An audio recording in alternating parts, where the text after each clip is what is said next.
వ్యవస్థలు ఉంటాయి. అది ఆయన అదృష్టం, ఎదురుడు దురదృష్టం. కానీ ఒకటి సార్, జగన్మోహన్ రెడ్డి గారు రాగానే సిఆర్డిఏ చట్టం రద్దు చేశారు. అప్పుడు తర్వాత ఏఎంఆర్డిఏ అని ఏదో తీసుకొచ్చారు. మళ్ళీ వీళ్ళు వచ్చిన తర్వాత మళ్ళీ సిఆర్డిఏ తీసుకొచ్చారు.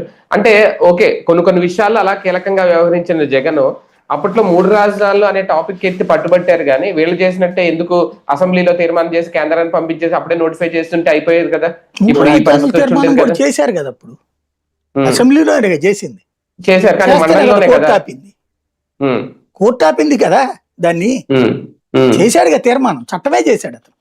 వీళ్ళు ఇప్పుడు చట్టం చేయలే, తీర్మానం చేసి కేంద్రాన్ని పంపించి ఉన్న చట్టంలో యాడ్ చేయించారు. వీళ్ళు చట్టం చేయలే, అతను ఏకంగా చట్టమే చేస్తూ ఇరుక్కుపోయాడు. చేసిన తప్పు ఏంటంటే చట్టం చేయడం కాదు, ఆ రోజున జీవో ఇచ్చేస్తే సరిపోతుంది.